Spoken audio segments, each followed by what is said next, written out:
നമസ്കാരം. VCV ന്യൂസിലേക്ക് സ്വാഗതം. ഞാൻ രാകേഷ് KR. ആദ്യം പ്രധാന വാർത്തകൾ.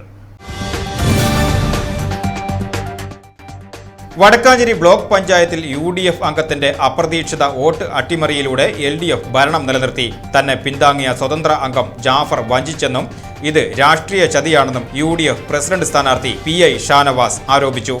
പ്രസിഡന്റ് തെരഞ്ഞെടുപ്പിലെ നാടകീയ നീക്കങ്ങൾക്ക് പിന്നാലെ വൈസ് പ്രസിഡന്റ് തെരഞ്ഞെടുപ്പിലും LDF അംഗം TB സുനിൽകുമാറിന്റെ വോട്ട് അസാധുവായത് ഇടതുപക്ഷ കേന്ദ്രങ്ങളെയും ഞെട്ടിച്ചു. തുടർന്ന് നടന്ന ഉദ്യോഗഭരിതമായ നറുക്കെടുപ്പിൽ ഭാഗ്യം LDFനൊപ്പം നിന്നതോടെ ശ്രുതി ലാലു വൈസ് പ്രസിഡന്റായി തെരഞ്ഞെടുക്കപ്പെട്ടു. അനിശ്ചിതത്വങ്ങൾക്ക് ഒടുവിൽ KV നഫീസ പ്രസിഡന്റായും ശ്രുതി ലാലു വൈസ് പ്രസിഡന്റായും അധികാരമേറ്റതോടെ 2 പതിറ്റാണ്ടായുള്ള LDF ഭരണം ബ്ലോക്ക് പഞ്ചായത്തിൽ തുടരും. ചേലക്കര ഗ്രാമപഞ്ചായത്തിൽ LDF അംഗം വോട്ട് മറിച്ചതോടെ ഭരണം അപ്രതീക്ഷിതമായി UDF പിടിച്ചെടുത്തു. LDF സ്ഥാനാർത്ഥി PM രാമചന്ദ്രൻ UDFന് അനുകൂലമായി വോട്ട് ചെയ്തതാണ് ഇടതുമുന്നണിയെ ഞെട്ടിച്ച അട്ടിമറിക്ക് കാരണമായത്. ഇരു മുന്നണികൾക്കും തുല്യ അംഗബലമുണ്ടായിരുന്ന പഞ്ചായത്തിൽ ഈ വോട്ടുമറിക്കലിലൂടെ UDF സ്ഥാനാർത്ഥി T ഗോപാലകൃഷ്ണൻ 13 വോട്ടുകൾ നേടി പുതിയ പ്രസിഡന്റായി തെരഞ്ഞെടുക്കപ്പെട്ടു. CPM സ്ഥാനാർത്ഥി നന്ദകുമാർ 11 വോട്ടിലൊതുങ്ങിയ നാടകീയ വോട്ടെടുപ്പിന് പിന്നാലെ T ഗോപാലകൃഷ്ണൻ വരണാധികാരി മുമ്പാകെ സത്യപ്രതിജ്ഞ ചെയ്ത് അധികാരമേറ്റു.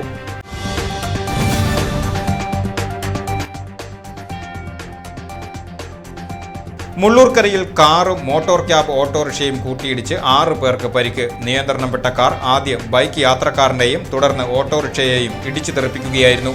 ഗുരുതരമായി പരിക്കേറ്റ 2 പേരടക്കം 6 പേരെയും വിവിധ ആശുപത്രികളിൽ പ്രവേശിപ്പിച്ചു. വടക്കാഞ്ചേരി പോലീസ് സ്ഥലത്തെത്തി മേൽ നടപടികൾ സ്വീകരിച്ചു.